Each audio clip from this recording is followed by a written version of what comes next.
It was a Tuesday night, just like any other. My husband, Tom, was out of town for a work conference, so it was just me and our 6-month-old son, Leo. I just finished putting Leo down in his crib, a nightly ritual that had become the quiet, peaceful end to my hectic days. I tiptoed out of his room, gently closing the door, and settled onto the couch with a cup of tea, ready to finally relax. On the coffee table next to me sat the parent unit of our baby monitor. It was one of those fancy new ones with a crystal-clear video feed and Wi-Fi connectivity. We'd splurged on it, figuring you can't put a price on peace of mind. I glanced at the screen. Leo was sound asleep, a tiny, perfect bundle, in his blue pajamas. I smiled, took a sip of my tea, and started scrolling through my phone. A few minutes passed. Maybe 20. Suddenly, a flicker of movement on the monitor caught my eye. I looked up, expecting to see Leo stirring, but he was still fast asleep. Instead, standing next to his crib was a figure. A woman. My heart instantly jumped into my throat. The image was grainy in the night vision, but it was unmistakably a woman. She had long, dark hair that fell over her face, and she was wearing what looked like a simple, old-fashioned dress. She wasn't moving towards Leo. She was just standing there, her head slightly bowed, looking down into the crib. My first thought was a surge of pure terror. Who was in my house? How did they get in? I felt my whole body go cold. I grabbed my phone, my fingers fumbling as I tried to decide whether to call 911 or Tom. But then, she moved, and what she did was so strange, so unsettling that it froze me in place. She reached out a hand, not to touch Leo, but to rest it on the side of the crib. And then, slowly, rhythmically, she began to rock it. Back and forth, back and forth. Leo didn't even stir. It was a gentle, almost loving motion, but the sight of this complete stranger in my baby's room, rocking his crib, sent a wave of nausea through me. I crept off the couch, my legs feeling like jelly, and tiptoed to the bottom of the stairs. I listened. The house was dead silent. There were no creaks on the floorboards upstairs, no sounds of movement, nothing except the quiet hum of the refrigerator. This didn't make sense. If someone was in Leo's room, I should be able to hear them. Right, the monitor must be malfunctioning. It had to be. Maybe it was picking up a signal from a neighbor's monitor. People talked about that happening. It was the only logical explanation. Clinging to that thought, I forced myself to go upstairs. My heart was hammering against my ribs. I stood outside Leo's door for a long moment, holding my breath, straining to hear anything from inside. Nothing. Complete silence. Taking a deep breath, I slowly turned the knob and pushed the door open, peering into the darkness. The room was empty. Well, not empty. Leo was there, sleeping peacefully in his crib, exactly as he'd been on the monitor. But the woman was gone. There was no one else in the room. I quickly checked the closet, under the crib, even behind the curtains. Nothing. There was nowhere for anyone to hide. I felt a confusing mix of relief and profound unease. I hurried back downstairs, my eyes glued to the monitor in my hand. The screen was empty now, save for my sleeping son. The woman had vanished. I tried to rationalize it. A glitch. A crossed signal. A temporary hallucination brought on by exhaustion. I called Tom, my voice trembling as I told him what happened. He was as logical as ever. He agreed it was probably a cross signal and told me to try resetting the monitor. He said he'd be home first thing in the morning. I followed his advice, unplugging both the camera and the parent unit, waiting a full minute, and plugging them back in. When the screen flickered back to life, everything looked normal. Just Leo, sleeping soundly.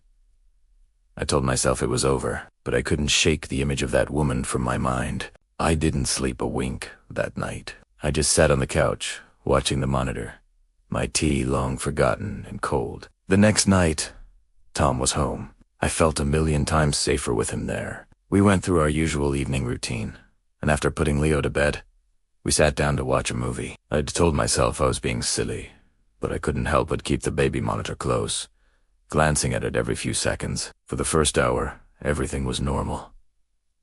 Then, It happened again. "Tom, look," I whispered, my voice barely audible. He looked over at the screen. There she was, the same woman in the same spot, rocking the crib with that same slow, steady rhythm. Tom's face went pale. He saw her too. It wasn't just me. It wasn't my tired mind playing tricks. She was real, or at least what we were seeing was real. "What is that?" he breathed, staring at the screen. "Who is that?" Without another word, he shot up from the couch and sprinted up the stairs. I was right behind him. He threw open Leo's door, and just like the night before, the room was empty. No woman. Just Leo, undisturbed. We checked everywhere again, more frantically this time. The windows were locked. The closet was empty. There was no logical way anyone could have gotten in and out so quickly and silently. We went back downstairs, both of us, completely spooked. We stared at the monitor. The image was still there. The woman, rocking the crib. But we were just in the room. She wasn't there. It was like we were watching a ghost, a recording from another time playing out on our screen. Tom, the practical one, grabbed his laptop. He was an IT guy, and his first instinct was to look for a technical explanation. He started researching our specific model of baby monitor. After about 30 minutes of frantic searching, he found something. A forum thread, buried deep in a parenting website. The title of the post made my blood run cold. "Strange woman on monitor." A dozen other parents had described the exact same thing. A woman with long dark hair, an old-fashioned dress, appearing on their specific brand of monitor, always seen rocking the crib. Some people thought it was a hack, but no one could figure out the motive. Why would a hacker just show a video of a woman rocking a crib? Others had more paranormal theories, but one post stood out.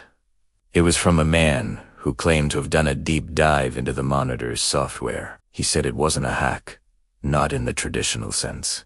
He claimed the manufacturer, in an attempt to create a soothing feature, had embedded a stock video loop deep in the firmware. A video of a woman gently rocking a crib, meant to play if the monitor lost its signal, to avoid a blank screen that might worry parents. But due to a software bug, this soothing video was randomly being triggered and overlaid on top of the live feed. It was a feature, not a ghost. A horribly misguided, terrifying feature. The woman wasn't a spirit haunting our house. She was a stock footage actress, her image trapped in a buggy loop in our baby monitor's code. We both just stared at each other, a weird mixture of disbelief and immense relief washing over us. It was so stupid, so absurd, that we almost started laughing. All that terror, all that fear was caused by a corporate blunder. The next day, we returned to that monitor and bought the simplest, no-frills, audio-only model we could find. Sometimes, seeing more isn't always better. The experience taught me a valuable lesson. Sometimes the most terrifying things have the most ridiculously simple explanations. And also, that maybe we don't need a high-definition WFE-connected window into our baby's room at all hours of the night. Sometimes, a little bit of blissful ignorance is the best peace of mind you can buy.